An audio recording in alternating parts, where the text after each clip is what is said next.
don't focus too much on making it look too pretty. Like, yeah, I know it's insecure when that's what's important, but I think what's more important is how you're serving through those pictures and what you're sharing and how you're connecting. Hey, hey, my feel good friends. Oh man, I cannot wait to share today's interview with you because I was able to chat with the amazing Kim of Made Mod VB. And you guys, she's just so awesome. She is such a badass and she makes really adorable pegboards, which she sells on Etsy. Her Instagram account is the jam. And she has a hashtag called Peggy's in the Wild. How cute is that? So you'll definitely want to check her out after this episode. And honestly, our conversation was just so wonderful. We do dive into Etsy and how to build a business on there. We talk about how to market your business on Instagram in the best way. And we get down and vulnerable with all of those things that we as business owners deal with in our daily lives. And so I know you're going to love this conversation. If you do, please share it with someone else who needs to hear it. Send it to a friend and or share it to your Instagram stories. That would be amazing. If you do that, make sure you tag me at Feel Good Social and Kim at mademod_VB because we would love to see it. We would love to reshare it and spread the love and joy right back to you, my friend. All right, let's dive in.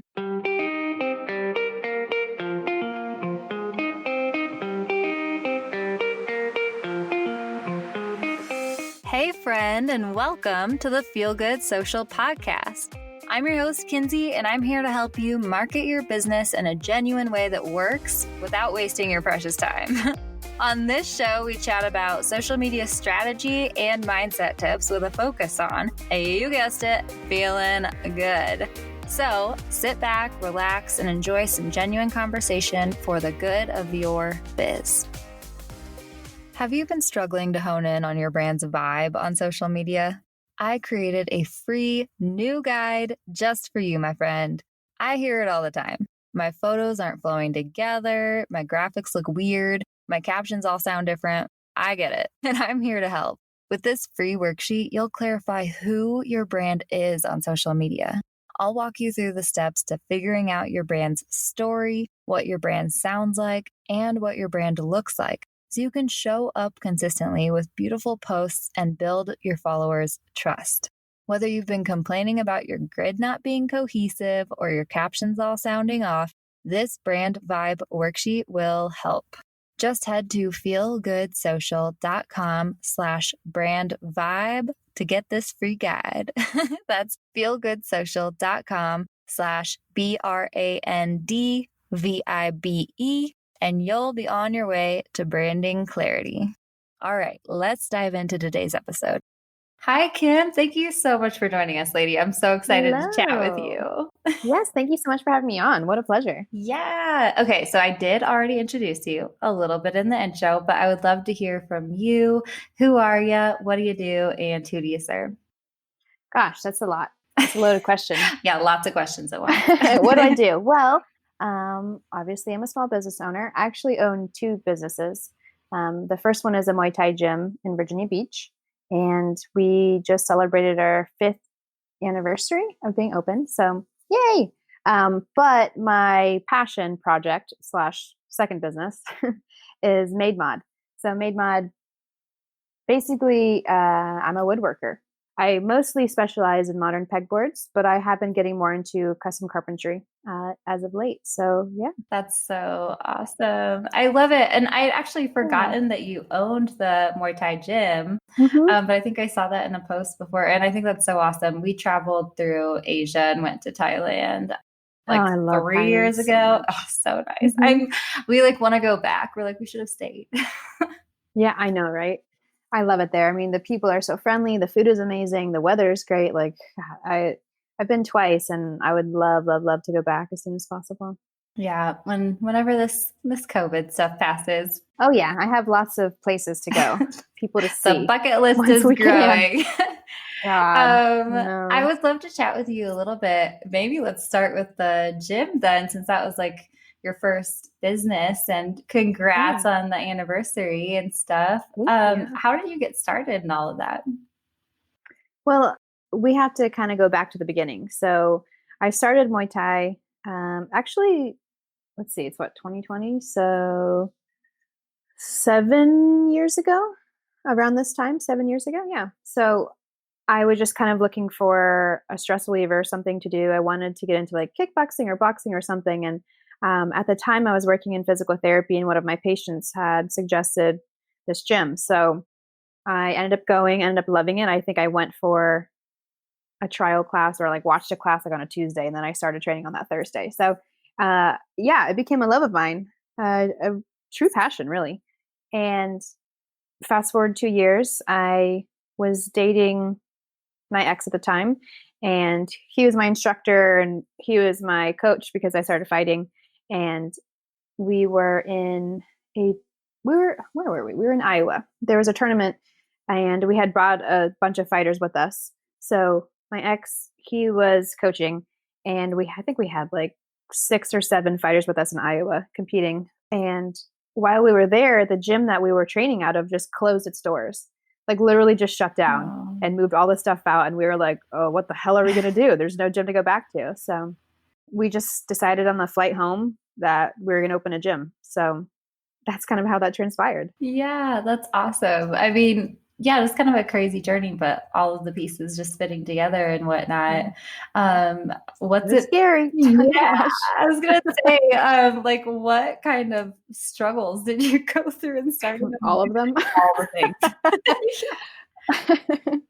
Well, we had to find a space. And so the tournament was in July, and we found a space and moved in by August and had to do a build out for the bathrooms. And I mean, mind you, I had no money.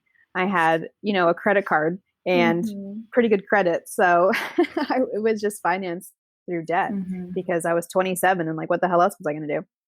And yeah, so just honestly trying to figure out how to run a business. Google is your best friend, honestly. Yeah.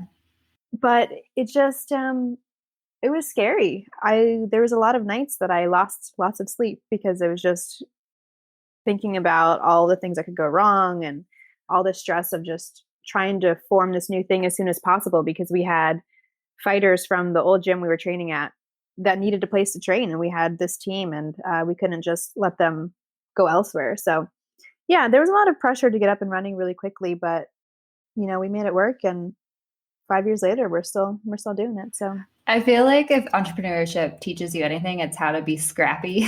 oh God, that's so true. And I'm kind of a scrappy person anyway, but yeah, it was a lot.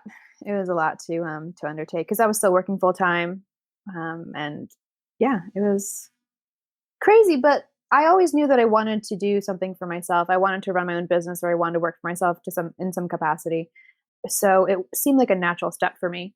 And you kind of surprise yourself when you're backed into a corner. You don't really have a choice. So it's like, fight or flight, baby. And I'm a fighter. So I love just kind of pushed through. Yeah, that's really awesome. And then how did Made Mod come to be then? That's a little bit of a Yeah. transition, maybe. Definitely different. Yeah. So I've always been really into DIY and pretty frugal. So always making things for myself, always, I'd see something in a store, and my number one catchphrase is, I can make that. I'm not going to buy that. I'll just make it. Yeah. So that has always been kind of my go-to attitude. So I think I just needed some plant storage. And so I was looking on Pinterest for ideas for like cool plant storage. And I came across a pegboard, and I was like, I could make that.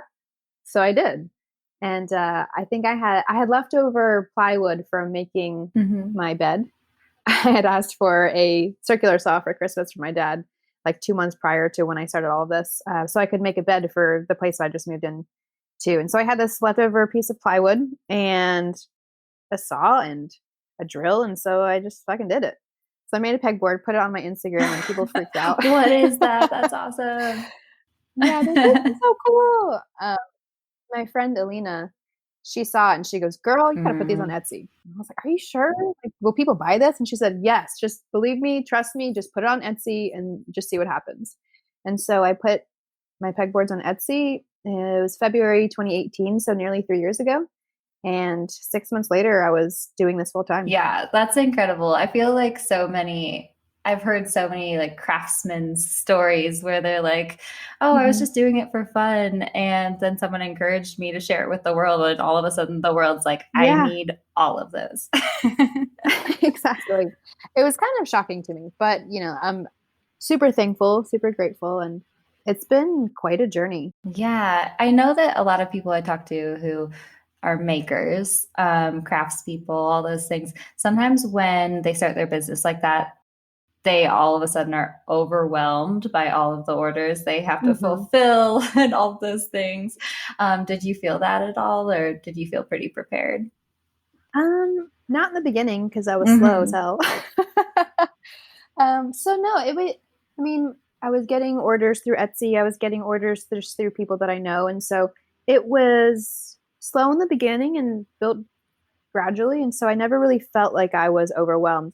I mean, for the first 6 months, I was still working full time and making pegboards on weekends and sometimes at night in my backyard. So it was a very small operation. I mean, it's still a small operation, but it was very much a very small operation back then. But yeah, I overwhelmed, but with more so with like the back end of things, more so with the marketing and the social media and all of those things. And that kind of stuff is easier now, but now I find that I'm just overwhelmed with orders. So it's, You're always overwhelmed with something in not a bad business. Yeah, problem. not a bad problem, I guess. I was out with a friend a little while ago, and she also owns a business, and she was asking me, "How's it going?" And I said, God, it is a busy week. But you know what? Next week will be a little bit easier. It'll be a little bit less stressful. And she laughed at me and she said, that's our war cry as entrepreneurs. Next week will be better. Next week will be better. Because honestly, that's how it feels Oh, sometimes. yeah. I mean, with me, I'm do digital offers and coaching and stuff like Hmm. that. And I still, every week, I'm on the phone with my mom, I'm just catching up. Like soon, Yep. soon everything will be less overwhelming. So I Hmm. actually ended up just hiring a podcast editor to help me out.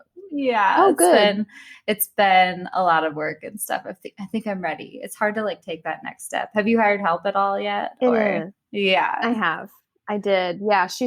Her name is Alex. I call her Mary, but she goes by Alex. Long story. I've known her for years. I mean, I've known her shit since, I don't know, seventh or eighth grade.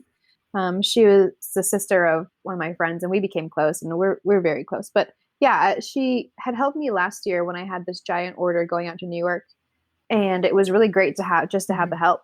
But she's normally traveling abroad, so she lived in Australia for a year. She was in Bali for 6 months. She was traveling through India, through Asia, and just recently she was in Mexico right before COVID hit, and she decided to come home.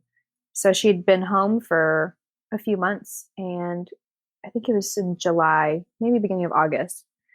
I was like, look, I'm overwhelmed. If you can help me, that'd be great. And so she's home and she doesn't have any responsibilities really because she's usually an expat. So yeah, she came on board and has been helping me out. And it's been really So wonderful. nice. I mean, I don't know why I didn't do this Hmm. sooner. Like, honestly, the amount of work that we can get done together is just crazy. So yeah, it's been really helpful and I've been able to keep my head above water. So I just, I know that her heart is to travel again, so I know that I'm not going to have her forever. So How could I'm just I kind of like, how could I get you to stay? I know, I know. She's being called back to Yeah. Australia, Oh, so that's so awesome. I'm Can't really yeah. stop her, following her dreams. No, plus I need a place to stay and somebody to visit when I go to Australia and Yeah, something to visit. exactly. So, but I'm very thankful for while she's here with me. So I'm just going to be thrown for a loop when she leaves me because I'll have to train somebody new, and that's fun. Oh, yeah, wonderful. Well, good thing, you have her while you do and all of those Yeah, things. very grateful. I'd love to chat with you a little bit about Etsy and just kind of your Sure. experience, selling products on there and, if you have Hmm. any do's or don'ts of the Etsy world, because I know it can be confusing for first timers. Yeah, it's very confusing. Luckily, they have a great handbook that you can read all through, which I Mhm. did while I was still working full time. I was on my computer like just devouring all of the things Etsy just so I could make sure I was doing it right. I should put air quotes around right because there's no really right or wrong way, you know? But I mean, Etsy is great. It has its drawbacks, but for my purposes, it's been really wonderful. I know an issue that a lot of people run into is oversaturation when it comes to products. I mean, people selling stickers, jewelry, things like that. There are so many people selling those things. It's hard to stand out. And so I know that you can, pay for ads and things like that to help you get discovered. But I think it's works really well for people who have more unique products. I think when I started, there was maybe 2 or 3 other people on Etsy selling pegboards, and most of them are international. So there was really no competition, especially in the US. So it really helped my products get discovered. And that's kind of the whole idea. I think the main things that people should be concerned about when it comes to Etsy is making sure that their pictures are professional, because it's the first thing that you see when you're scrolling through the listings. And so if you have a shoddy picture and like there's shadows and it looks kind of crazy, people are going to think you're unprofessional. So I think number one is make sure that you have really nice, clean product pictures. The second tip that I would have for anybody wanting to go on Etsy is make sure that the keywords you're using in your descriptions and in your titles are keywords that people are using. So one tool that I like to use and have used in the past is called Marmalade. I'm pretty sure they have a free trial, but I think it's a paid thing. I can't remember. But they will help you kind of narrow down the best keywords to use for your products based on what people are searching for on Etsy. So keywords, they work just like hashtags on Instagram. It's just searching. So really honing in on your SEO when it comes to Etsy is super important, just so when people are searching, your listings come up, especially if you're selling something that has a lot of sellers selling the same item. Yeah. So those are probably my top 2 tips is good pictures and get your SEO. Yeah, that's so helpful. And SEO is one of those things that I think a lot of new entrepreneurs, new makers don't really think about. We're, creators, and sometimes the marketing strategy side of things, it's like confusing or just like brushed aside. I know. I mean, even I call myself a social media marketer. But I know that's so interesting. Do you think that reviews on Etsy are important at all, or? I do. I wouldn't like stake your life on them, but they are important just because, especially when you're a new seller, people are hesitant to buy from you just because there could be a bunch of other people selling the same item. And so why would they choose you when there's other people with a million, reviews? But saying that, don't let one bad review or 2 bad reviews like crumble your spirit, because you can't please everybody. So yes, reviews are important, but I wouldn't worry too much about that, especially when you're first starting out. Just make sure that your product is on point and that your listings look nice. And then, if you're providing a great customer service and you're providing a great product, then people are going to leave reviews. And so that kind of comes organically. Yeah. I love that. Let's talk a little bit about Instagram, because I think I told you before we started recording, I love your Instagram. I think you do a wonderful job. It's beautiful. Your captions are awesome. How has like Instagram played a role in this business? I mean, a huge role, honestly. Instagram is one of those things. It's fun, but when you start doing it for business, it's work. Like I find myself not really on my personal one as much because I'm so much on my business one. But I mean, Etsy is huge. I struggled at first trying to find my voice when writing captions. Still, writing captions is like the shittiest part for me. It takes so much time. But it lets people in. People get to know you. And then, the know, like, trust factor is what helps drive sales. So I love being able to show who I am and what I do and help people connect to who I am as a person. Because it's just me, it's a small business. It's literally just me and Alex helping me. But it's been huge for me just being able to show the products, show them being used, I have that hashtag pegging in the wild for a reason Mm-hmm. so that people can click the hashtag and see all the different ways that you can use pegboards. But it can be a lot of fun. It can be a lot of work, but it's a lot of fun. Yeah. Yeah. I think that's something that you do so well is the hashtag, the branded hashtag, Peggy in the Yeah. Wild, asking your people to tag that so that you can see their posts and reshare, right? Like that's such a Mm-hmm. great way to boost community around your Right. brand. And then also like gather content created by other people. So you don't always have to Exactly. take the same Yep. photos. User generated content, baby. Yeah. I can't even tell you how many times I'm like searching through pictures. I'm like, God, I have the same fucking pictures of all these pegboards like that I've taken because I'll just like style them in my office and then take a bunch of pictures. I'm just like, these are boring. I can't look at the same like stuff on these shelves all the time. So it's really fun to get some user generated content. So I just love seeing how people use them because honestly, you could use pegboards for fucking everything. Like I've seen people use them for, coffee stations, for bar carts, for gym equipment, I did a huge order for New York, this business in New York that was using him to hold glasses. They're an optometrist and they got like 15 7-foot pegboards just for like fucking glasses. I'm like, sweet. Yeah. All kinds of stuff. So it's really cool to be able to see that. And it just makes me feel great. It makes you feel good. I love it. Well, good thing you're on this podcast, girl. I know, right? Okay, a couple questions there. Firstly, a lot of people I've encouraged them to try like this sharing strategy of ask your people to share their photos and so they can retag all the things, but sometimes they have trouble getting people to actually do it. So yeah, I have trouble too. You do. Okay. Yeah. I was gonna say, like, what's your secret? But or what do There's you no do for secret. it? I just encourage it by using the hashtag. It's in my Instagram bio to use the hashtag. Some people get super excited and will send me a bunch of pictures and will share in their stories and things. But I find myself, if I know that a follower is somebody that's purchased a pegboard, I will just stalk their Instagram legit.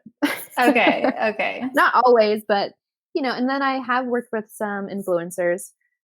For some reason, like mom bloggers just love pegboards. I don't know, or love going that route. So I've done a bunch for like nurseries and stuff like that, and it's great because I just will send them a pegboard and they'll just send me some content, and it's a good trade. But I don't necessarily want to market just to mom bloggers. I want to market to everybody. And so if they're sharing with their audience, well, their audience is there to see a motherhood blog, and that's not necessarily my target audience. So I've kind of pulled back from doing that, but luckily now there's enough pegboards out in the country that I can usually find something to use. Yeah, and I think it's also helpful when your product is so Instagrammable. Like, well, thank you. I mean, and they're so versatile and adorable. They really are. They really are. Oh, I love that. Okay, second question when it comes to this, I guess. I think that your grid feels very like on brand. It feels very like cohesive to me. That is like the nicest compliment. Like, you don't know how hard I have tried to make it that way. So thank you, first of all, for saying that. Yeah, I think it's great, girl. I think, and all of your photos are edited in a similar way and whatnot. So I guess when it comes to like creating a cohesive grid and then also like using other people's photos and making them feel on brand for you, do you have any tips for that at all? Or yeah, so my number one tip for Instagram at all is using a scheduler. So I use Later, and Later has a great option where you can preview what your grid will look like based on what pictures you've slid into the grid. And you can move them around. And so that's a really great tool if you're just trying to figure out what will look good together. I'd like to, when I'm kind of plotting out these pictures, I try to make sure that there's a similar color kind of running through them. I mean, my brand colors are black, white, and green. So it's usually easy for me to have those kinds of colors. But even if I'm going off my brand colors, I try to make it look cohesive by making sure that they mesh well together. Luckily, a lot of the people that use my pegboards have kind of a modern aesthetic. like a Mhm. boho modern. It kind of can swing lots of different ways. But so I'm lucky that the people that I'm stealing pictures from have great taste and can take great pictures. But other than that, I will if somebody posts a picture or sends me a picture that isn't quite filtered or how I like it, then I will pop it into either Visco or a color story. I think is one that I use sometimes, and just kind of tweak Mhm. the colors and tweak the filtering so it matches a little bit better. But honestly, I try not to get too caught up in how the grid looks. I mean, it's important, but I think what's more important is the messaging and what people are getting out of it and connecting with people through that space. It just happens that I have an eye for design and I love all that shit. So I guess it's just easier for me to make it look more cohesive. But yeah, don't focus too much on making it look too pretty. Like, yeah, I know it's insecure when that's what's important, but I think what's more important is how you're serving through those pictures and what you're sharing and how you're connecting. Yeah, I love that you said that, honestly, because I do know Good. I'm similar in a way where I kind of geek out about like making my grid look cool. Or just like Yeah. my grid to me feels I have like 5 brand colors. So it's Hmm. very bright. And I share Love a it. lot of different colors and stuff like that. But I love to try to like keep that color scheme going through and see how the Hmm. photos work together. But at the same time, I totally agree. Like a lot of my listeners, a lot of my students and clients get caught up in the how do I create a pretty grid, right? How do I Hmm. make everything look beautiful and on brand? And Right. while I think that that's important to a certain degree, I think that you're right. Like driving that real connection, connecting with people, making them feel valued as like your followers and customers. Like it's Yeah. a better way to use the platform. How do you kind of go about cultivating that connection through your account? Well, I think first, staying consistent when posting is key because you want to show up in people's feeds. And if you're not being consistent, then you're not showing up. Mm-hmm. And so, second is I'm really big into engagement. So I like to put a question in my caption, you know, Mm-hmm. not a yes or no. So, sometimes a yes or no because that's just easier for people to respond to, but something open ended just to get people thinking and really drive that engagement. I like I said before, I really try to be as authentic as possible. I mean, if you read my captions, you're probably going to hear my voice when you're reading the caption because I will literally just like read them out loud and be like, okay, yeah, that sounds like me. Let me throw a couple fucks in here and then, then press publish. But Mm-hmm. I think, yeah, I mean, being as authentic as possible, but not giving away too much. Like people don't need to know all my business, you know, all my non-business business.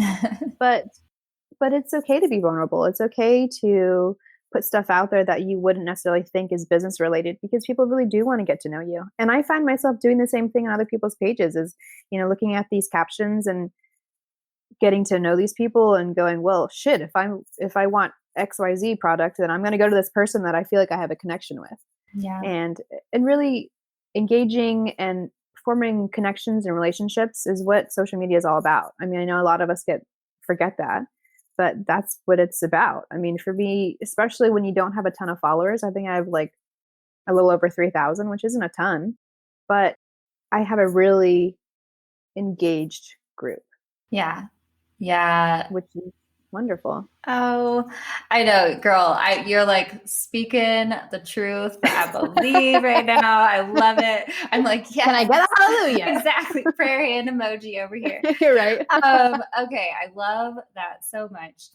So many questions. You did say that you struggled at first to hone in on kind of like your voice and like Yeah. how to translate to your brand and all of those Yeah. things.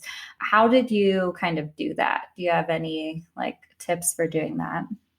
Yeah. I mean, when you're not really sure of how you want to write, I would recommend just recording yourself talking about whatever it is that you want to write about so that you can feel those natural pauses in your talking and you can see what kind of words that you would normally use when just describing something. And then you can translate that into your captions. I think for me, I obsessed a lot over like my brand feel. Yeah. I was like, what the fuck is a brand feel? Like, why am I having such a hard time like conceptualizing what this means?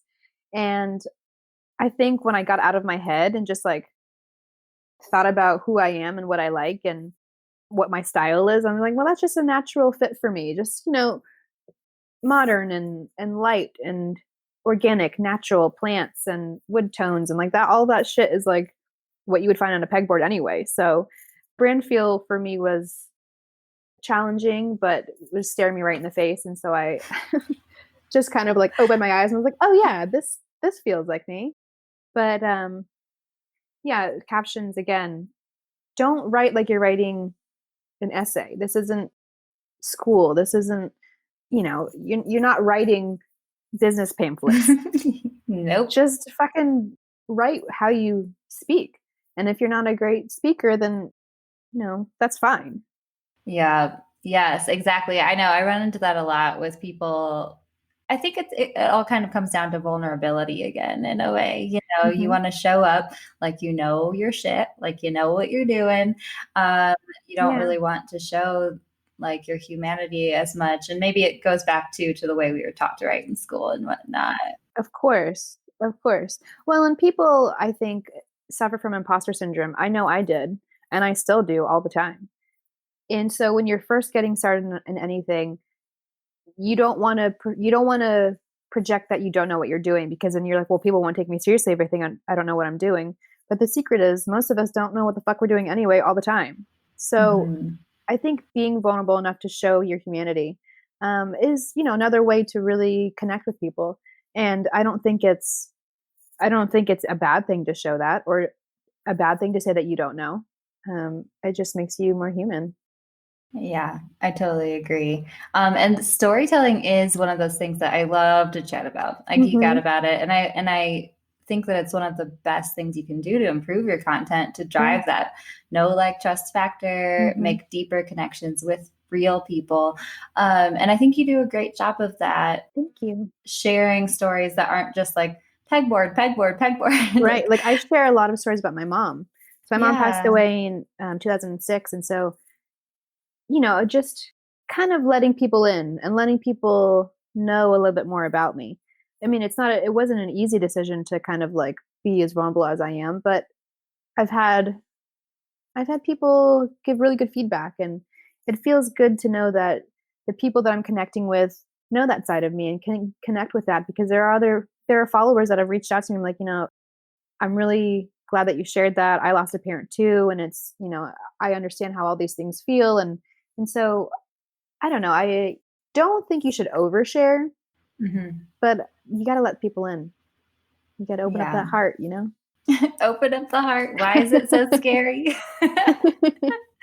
I know. I really appreciate like the vulnerability, sharing stories. I mean, also too, that's another way to kind of create a more impactful brand and Mhm. impactful business, and like help the world in a way, through sharing our stories, like, and connecting with people. I had a Yeah. lady reach out to me this weekend saying, I was just listening to this podcast episode where you shared about your college experience. And she's Hmm. like, I'm going through the exact same thing. And Oh, hearing this wow. today was like, perfect. Thank you. And, I that was love just that. something like a side little thing. You don't know how your stories are going to impact people, but just Yeah. relating with other humans is a way to make you feel less alone, I think. Yeah. And honestly, sharing things like that, and sharing things that maybe aren't as tragic or serious, like I just got my motorcycle license. And so I put that on my Instagram. Like, it's just a fun thing. People get to know you. And like, I don't know. Plus, it gives you more things to write about when you're like literally. Sometimes I just sit on my computer. I'm like, what the fuck am I going to write for this caption? I'm like, yeah, let me just write about what I did this weekend, or like, let's talk about surfing because it's something I love. So it gives you more to talk about when you're kind of like, I don't feel like selling. I don't want to sell all the time. And I find Yeah. myself telling more stories. I'm like just talking about me more so than selling. And I'm like, maybe I should put a couple of sales posts in there. But exactly, it's like storytelling in a relatable way with your audience is going to keep you top of mind. Like, it's going to make Right. you more memorable, stand out on the platform, so Hmm. that like people want to buy pegboards from you and not the people over in Europe or wherever the Right. pegboards Exactly. are. Yeah, and I've met so many people through Instagram. I live in the Vibe District in Virginia Beach, and there's lots of small businesses and lots of people that own businesses that live in the area or frequent the area. And so met a lot of them through Instagram first and then met them in real life. And I don't know that I would have such a deep connection with these people if it weren't for Instagram. And it sounds kind of hokey and kind of weird. And it's like one of those things where you see somebody you know on Instagram, but not in real life. And you're like, oh, should I say something? Yeah. And then you like start sweating and your armpits are like sweating. And for me, I'm like, no, I'm not going to say anything because I'm an introvert. So I don't do that. But it's been a wonderful experience getting to know people through the platform and then expanding our relationship off the platform. And it's not something that I ever could have done without Instagram. Yeah, for sure. I know. That's something that I try to like. I was actually just recording an episode this morning about how I have never really been a huge fan of social media in general in my Yeah, life. me either. And I'm like, and now I started a social media marketing brand. Okay. But it's because, like it's the things I can use my brand to like combat the things that I don't like about the platform, right? The Exactly. disconnection, Yeah. how time consuming and confusing it can Mhm. be. Just the importance that people put on vanity metrics. And that's what I like what you said Mm. about Yep. how, it's a small ish community that you have, but it's engaged and the people who are following you, like, know you. And that's what Yeah. probably is just driving your success for sure. Right. And the thing about social media is you're going to find what you look for. So if you're looking for all the shitty posts that make you feel like shit about yourself, if you're looking for all those things, you're going to find it. Mm-hmm. But there are little communities that you can find too. I've made some really great friends, like I was saying before. And you just have to know that if it's not feeling good, then don't do it. If you're playing the comparison game, unfollow that person. Mm-hmm. And social media is, I mean, it's a shit show. Let's be honest. Like it's crazy. I'm like not even really on Facebook because yeah, Mm-hmm. Facebook is Facebook, but you can get down a rabbit hole and come out the other side feeling like shit about yourself because you're playing the comparison game. But if you seek out the communities that are uplifting you and you're seeking out people to follow that make you feel better about your situation or better about your life or whatever, there are great communities within social media that can really add to your life and not make you feel like a piece of shit. Totally agree, lady. That's what we're here to do. Okay, I would love to chat with you just a little bit. I saw a post that you recently created. Well, it probably wasn't that recent. I don't know. It's probably recent. I've been bad about scheduling. Okay. But you were chatting about how kind of you have started to embrace your heritage Yeah. and as a woman of color entrepreneur and all those things, bring Mhm. those values into your business. Can you talk a little bit about your journey with that at all? Yeah. So my mom is from the Philippines. And I grew up here in the States in a very suburban area, very whitewashed. And so while I embrace my culture to an extent, at home and everything, I never really felt like I was a part of the culture. And then she passed away in '06, and I was like, well, now I'm really not a part of the culture. And so it's taken me kind of a while to really recognize that I am the culture. It is me. Like I am, you know what I mean? Like it's been hard for me to kind of fit in a way, to like square how I'm feeling about everything. I'm, too Americanized to be Filipino, but I'm too brown to be white. And so I kind of felt like I was floating in the middle for a while. And it's been like let's say the past 4 years have been a real eye opening thing for me. And I really have been searching more inward and really trying to connect more with who I am and what my heritage means to me. And I think it all comes back to my mom. Like growing up, she was always really scrappy because she had to be. She grew up poor and then she came here to the States, but I always saw her making things and selling them. I always saw her like cooking food and selling it. And she would like go to bingo and bring a bunch of like fried peanuts and just sell them all while she was there.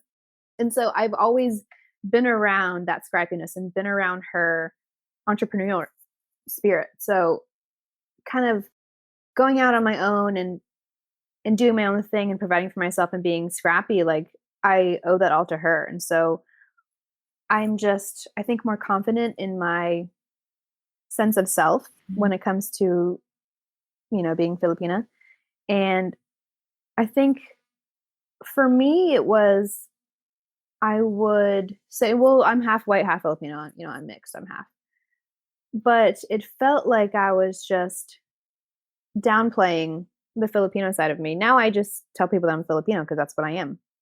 And that's how I identify. I identify as a brown person. I identify as, Filipino. Like, yeah, I'm half Irish, but, whatever. People don't look at me and see somebody that's half Irish. So I can't walk through the world and say, no, no, wait, I'm half white. And I think now just became more comfortable bringing that into the business aspect because I think it's important that people see that women of color are doing the damn thing out here. You know what I mean? I tried at first just to be like with my Instagram and things when I first started, just to be the same as everybody and kind of blend in. But that's stupid. Like, why? Why? Why would I want to do that? Um, so I am happy to be more vocal about my culture and what that means for me, like trying to find my culture back again, trying to discover what that means for me and how I move through the world. And so it's been a really interesting experience, definitely a learning experience. And I still have a lot to learn, and I'm trying to decolonize my thinking, which is a whole other thing. That's another podcast, maybe. Yeah, that's a whole other podcast.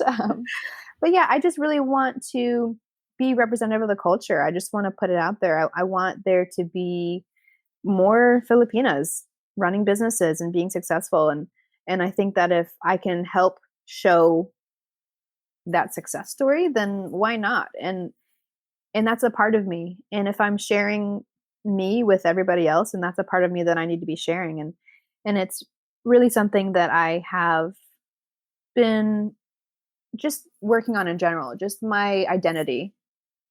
That has just been a struggle for me as a younger individual. I'm 32 now, so like I'm getting my shit together and kind of like figuring it out. And it has a lot to do too with unpacking lots of trauma from losing my mom and how that made me feel disconnected from my culture and realizing that just because she's not here doesn't mean that I can't, live in this space. And so yeah, I'm happy to be kind of going back to my roots, and I know that she would be super stoked if she were around to see what I was doing. And I just want to be an example to other women of color and other Filipinas that, we don't have to just subject ourselves to this model minority stigma or identity or idea, and that, we can go out and create and be who we are and be successful.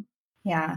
Yeah. I know. I love that. I saw that photo. Okay. I would love to chat with you about your photography too for a second. But also exactly, like I love what you said about embracing who you are and like kind of doing some inner work. Like I hired a mindset coach this year, and That's great. I was actually just interviewing her for a podcast interview earlier today. And we were just talking about how as like entrepreneurs, especially as solopreneurs, like your business has to be personal in a way. And it's really hard. Authenticity is kind of a brand value of mine too. And it's hard to show up for your business and for your brand from a place of authenticity if like there's something going on inside that we need to work through still, Right. Yeah. So just learning how to embrace yourself, I think, in your business and all of that is so, so important.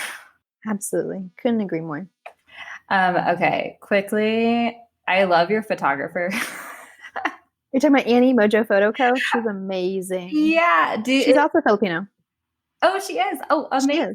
Is, yeah. I know all of your photos. I'm like, oh, they're so gorgeous. Do you She just makes me feel so comfortable in front of the camera. Like I don't necessarily like getting my picture taken. Yeah. It just like being the center of attention is kind of just a thing I'm working on. But she makes me feel so comfortable, and I always have the best time, and I feel like she really captures my true essence. You know what I mean? Mm-hmm. Yeah, she does an awesome job. A lot of people come to me with this all the time. Should I hire a professional photographer? Like, when should I do it? All those things. Like, do you schedule photo shoots and plan them out and all those things? I probably should be more structured with it. But it's kind of like, I need some content. Let's do some photo shoots. But no, Mhm. I mean, I honestly think that if you have the budget to do it, then you should do it. Because not only do you come away with great content for your Instagram, but it makes you feel professional. It makes you feel like you're actually doing business like a real business person. You know what I mean? Like, again, it makes you come across as more professional. So if somebody doesn't know you, they haven't spent hours reading your captions, they scroll through and like, oh, okay, well, she looks like she invests in her business. So this must be serious. She must be serious about this. Yeah. And it's also great to be able to have pictures of yourself because people want to know who you are. And if it's only pictures of what you're selling or whatever you're doing on your Instagram, then people don't get to know you and they don't get to figure out what you're about. And yeah, I would probably suggest maybe quarterly, if not if that's too much, and like twice a year, Mhm. just getting some photos done. But the great thing is that you can always like swap out a jacket, swap out some pants, and so you have lots of pictures for a long time. I think the pictures that I took recently, I did them a few months ago. I had like a jacket, but also a tank top, but also, you know what I mean? So it's like, it's a great way to get lots of content for a long time. So you don't have to be shelling out a bunch of money quarterly or whatever to get some great pictures of you. Yeah. Yeah. And I love what you said about she makes you feel so comfortable and so Hmm. beautiful. Like that is so, so important. That's something like I think a lot of us have learned how to take great photos with our iPhones of products and stuff Yeah. like that. But when it Yep. comes to taking photos of people and like especially yourself, if you can find someone who can like make you feel like beautiful and confident in the photos, make you feel Yeah. comfortable in front of the camera, because I'm the same way. Then So that's you stick like a camera in my worth it. face and I'm like, what is that smile? Like, What is going on oh, with what is that? this? Yeah. Oh, So same, stiff. Yeah. same girl. Yes. Oh man. Okay. Well, I would love to know just, is there any like one piece of advice that you love to give new entrepreneurs starting out or new makers who are looking to like bring their products onto Etsy and stuff? Oh, It's a tough one. that is a tough one. Just one piece. Oh God. I know How it's do like I on the think? spot. I think that whatever you're doing, whatever you're selling, just make sure that it's one, something you like to do, because if you are doing this for work, you have to love it because it's going to bring you to your knees sometimes. Mhm. And so I think that if you're going to be selling something on Etsy or if you're going to be promoting something on social media or getting started with a small business, just make sure that whatever you're doing is something that you love and not just something that you can do to make money. Mhm.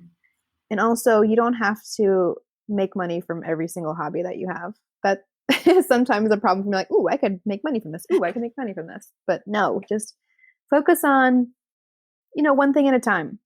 If you want to get on Etsy, if you want to sell products, then get on Etsy and make sure that your pictures and your keywords are great. Yeah. If you're something on social media, then make sure that you're consistent. If you're wanting to start a business and you're not sure where to go, get some resources. Go online. Like literally, like I said before, Google is my best friend. Mhm. You can find anything you need to on Google when it comes to starting a business, but just know that it's going to be hard and things will always work out.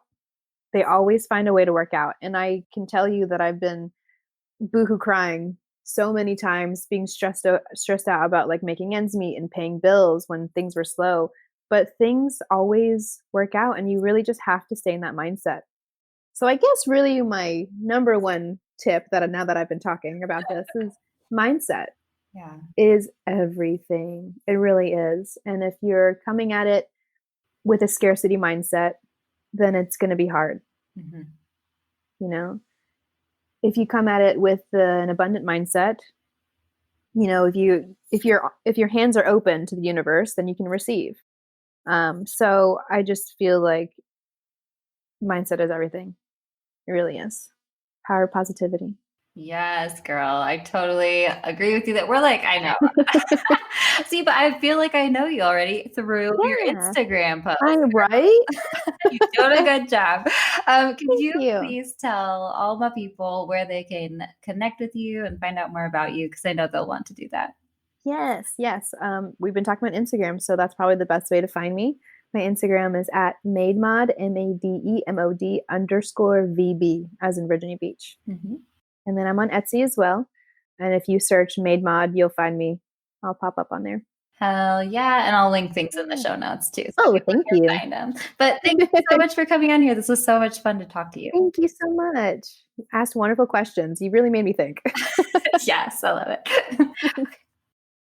How awesome was Kim, you guys? Don't forget to give her a follow at mademod _VB. She is so amazing, and her pegboards are really, really cool. Let's be honest. And also, please share this episode with someone else who you think would enjoy it, or share it to your Instagram stories. Make sure you tag me at Feel Good Social and Kim at mademod _VB, just so that we can see and reshare and spread the love and joy right back to you. I hope that you have a wonderful week, my friend, and I will catch you next Tuesday.